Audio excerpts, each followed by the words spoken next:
नमस्कार दोस्तों। हम लोग जैसा कि पीछे वर्तनी और वर्णमाला इन दोनों की क्लास पूरी पूरी खत्म कर चुके हैं। वर्तनी और वर्णमाला, पहले वर्णमाला हम लोग पढ़े थे, उसके बाद वर्तनी, और टोटल इस पे प्रश्न भी हम लोग कर चुके हैं, जितना प्रश्न बन सकता है उतना। अब हम लोग आज स्टार्ट कर लें नया चैप्टर, तीसरा चैप्टर है संधि।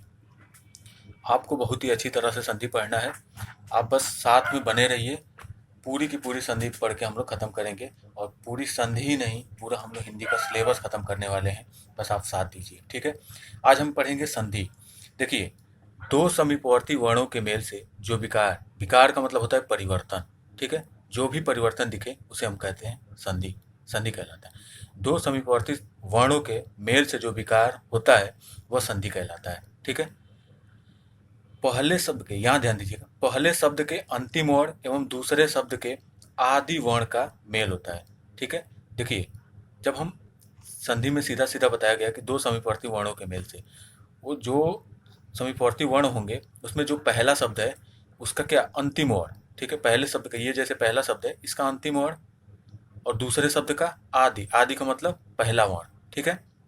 दूसरे शब्द के आदि वर्ण का मेल होता है, ठीक है। अब देखिए, ये सत्य प्लस आग्रह लिखा हुआ है, क्या हो जाता है ये सत्याग्रह, ठीक है।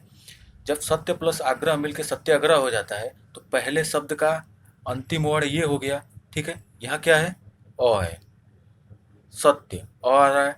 और जो दूसरा शब्द है इसका आदि वर्ण कौन सा हो गया, आ। तो अ प्लस आ मिलके क्या हो जाएगा, आ, ठीक है।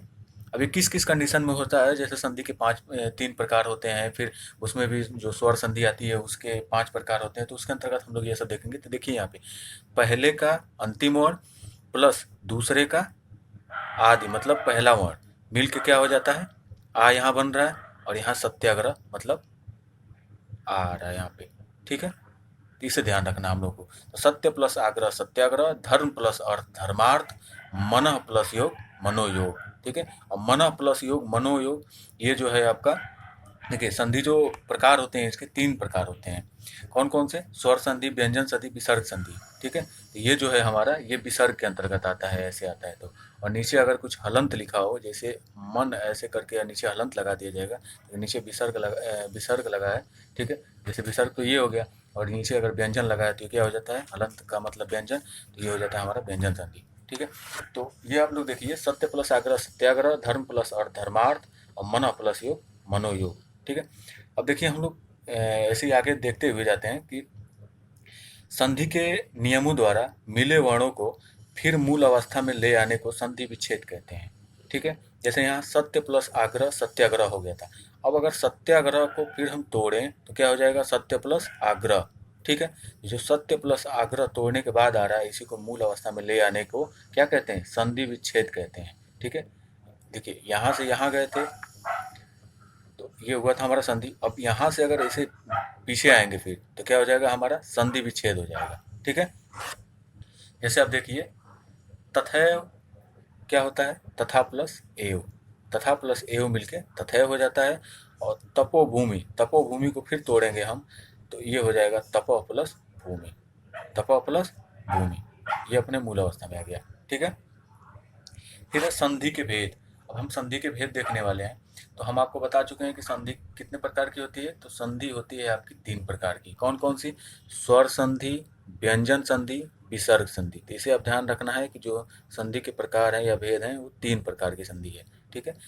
स्वर संधि, व्यंजन संधि, विसर्ग संधि। अब देखिए स्वर संधि, संधि का पहला वर्ण यदि स्वर वर्ण हो तो क्या हो जाएगा, वहां पे स्वर संधि हो जाएगा।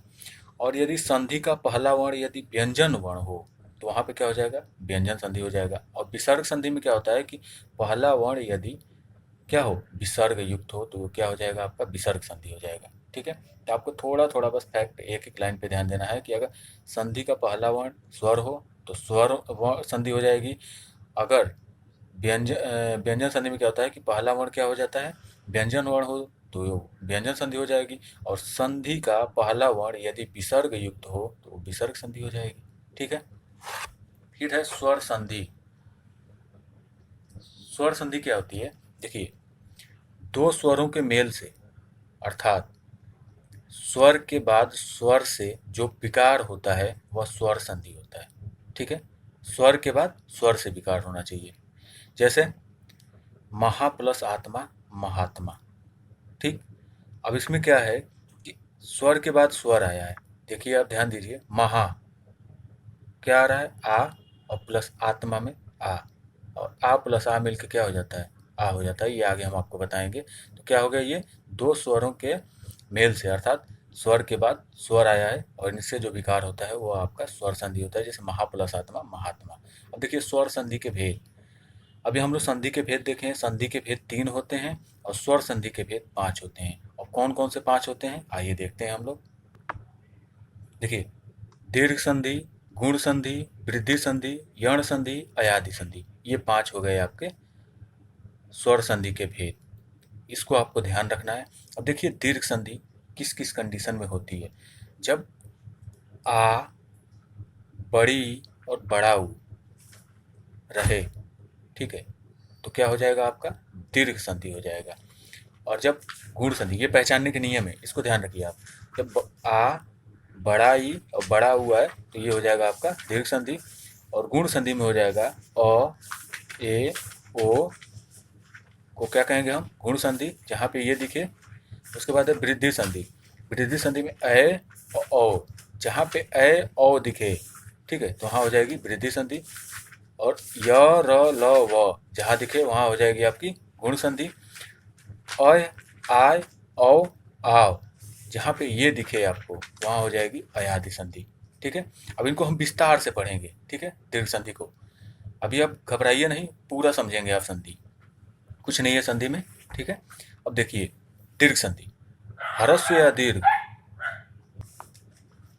अ, छोटा ई और छोटा ऊ के बाद यानी पश्चात क्रमशः ह्रस्व या दीर्घ अ, ई, उ स्वर आए तो दोनों मिलकर क्या हो जाते हैं, दीर्घ हो जाते हैं। ठीक है, मतलब दीर्घ संधि में हमेशा आपको दीर्घ मिलेगा। जो भी अ, वर्णों के मेल से जो हमारा संधि बन रहा है उसमें हमेशा आपको दीर्घ मिलेगा, तब क्या हो जाएगा, हमारी दीर्घ संधि हो जाएगा। जैसे नीचे देखिए, सभी जो भी लिखे गए हैं यहाँ पे उदाहरण, ये सभी दीर्घ संधि के हैं। अब आप देखिए मतानुसार, इसमें देखिए यहाँ पे कौन सा आया है, यहाँ पे आ आया है। आ दीर्घ है कि नहीं है, दीर्घ है। यहाँ से मिलाइए आप, जो दीर्घ होता है आ, ई मतलब बड़ा ई और बड़ा ऊ होता है, यही दीर्घ है आपके। अब ये जो भी एग्जाम्पल लिखे गए हैं सब में ध्यान से देखिए, कहीं भी ये नहीं आया होगा, ह्रस्व नहीं आया होगा, हमेशा दीर्घ आया होगा। मतानुसार दीर्घ है। सत्याग्रह दीर्घ है, देखिए आ की मात्रा है। परीक्षार्थी, देखिए यहाँ पे जो ई की मात्रा है वो कौन सी है, बड़ी ई की मात्रा है। महात्मा आ आया है, ये भी दीर्घ है। यहाँ भी देखिए दीर्घ है, यहाँ भी दीर्घ है, यहाँ भी दीर्घ है, यहाँ भी दीर्घ है, यहाँ भी दीर्घ है। तो जहाँ आपको फाइनली जो भी विकार के बाद हमारे संधि के रूप में मिल रहे हैं उनको देखना है, वहाँ देखना है कि अगर दीर्घ मिलता है तो क्या हो जाएगी, दीर्घ संधि हो जाएगी। ठीक है, ऐसी सभी में हम लोग देखेंगे। यहाँ देखिए मत प्लस अनुसार, ये दीर्घ संधि के उदाहरण है। मत, देखिए मत अ प्लस अ और मिल के क्या बना है, मतानुसार आ बना है। तो क्या हो गया आपका, ये हो गया आपका मत प्लस अनुसार मतानुसार, ये क्या हो गया हमारा, दीर्घ संधि हो गया। देखिए सत्य प्लस आग्रह, और जब सत्य प्लस आग्रह होता है तो क्या है यहाँ पे भी देखिए अ और प्लस आग्रह मतलब आ, और अ प्लस आ मिलके क्या बनेगा, हमेशा हमेशा आपका दीर्घ बनेगा यानी आ बनेगा। ठीक है, ये देखिए परीक्षा प्लस अर्थी, परीक्षा प्लस अर्थी में देखिए ये परीक्षा आ प्लस अर्थी और मिलके क्या बनेगा आपका, तो सीधी बात है कि दीर्घ बनेगा, दीर्घ का मतलब आ बनेगा। ठीक है, ऐसे हम लोग आगे देखेंगे। आगे देखिए आप लोग, देखिए क्या है, महा प्लस आत्मा, ये आ महा आत्मा, तो आ प्लस आ और मिलके क्या बनेगा आपका, आ बनेगा। यहाँ देखिए अति प्लस यू, मतलब क्या है, छोटी ई की मात्रा प्लस छोटी ई बराबर मिलके क्या बनेगा, बड़ी ई। देखिए यहाँ पे तो क्या हो गया आपका, अति प्लस ई अति। यहाँ देखिए परी, छोटा ई प्लस बड़ा ई, और ये दोनों मिलके क्या बनेंगे, बड़ी। हमेशा दीर्घ बनता है, देखिए इधर हमेशा दीर्घ बनेगा, हमेशा दीर्घ बनेगा। आ बड़ी बड़ा ऊ यही बनेंगे, इसके अलावा कुछ नहीं बनेंगे। सची, देखिए यहाँ पे क्या है, बड़ी और प्लस क्या है, ये है आपकी छोटी, क्या बनेगा ये, तो ये बन जाएगा आपका दीर्घ बनेगा। यहाँ देखिए रजनी प्लस इस, तो देखिए बड़ी और प्लस बड़ी, क्या बनेगा ये दीर्घ बनेगा। यहाँ देखिए गुरु प्लस उपदेश, गुरुपदेश, गुरुपदेश में देखिए आप, ये देखिए जो गुरु लिखा हुआ है, यहाँ पे हम ध्यान ध्यान दीजिए, ये क्या है, छोटा ऊ और प्लस छोटा ऊ मिलकर क्या बनेगा, बड़ा ऊ। तो जहाँ भी आपको दीर्घ देखे वहाँ पे दीर्घ संधि हो जाएगी, ठीक है। और आपको जो फाइनली संधि बन के आ रही है, यहाँ पे देखना है कि दीर्घ बन रहा है कि क्या बन रहा है, यहीं से आपको पहचानना है। पहचानना बहुत ही आसान है, ठीक है। तो कल हम लोग गुण संधि देखेंगे। आज हम लोग स्वर संधि पहले देखें, संधि संधि के प्रकार देखें। संधि 3 प्रकार की होती है। फिर उसके अंतर्गत हम लोग देखे हैं कि स्वर संधि कितने प्रकार होते हैं। स्वर संधि के 5 प्रकार होते हैं, दीर्घ संधि, गुण संधि, वृद्धि संधि, यण संधि, अयाधि संधि। अब हम लोग दीर्घ संधि खत्म कर चुके हैं, तो कल हमें पढ़ना है गुण संधि, ठीक है दोस्तों। दोस्तों, आपको अगर ये हमारा पढ़ाया हुआ जो भी है ये समझ में आ रहा है तो आप प्लीज़ चैनल को सब्सक्राइब कर लें, लाइक शेयर करना ना भूलें। प्लीज़ आप सब्सक्राइब करें और आप इसको अच्छी तरह से रिवीजन भी किया करें। धन्यवाद दोस्तों।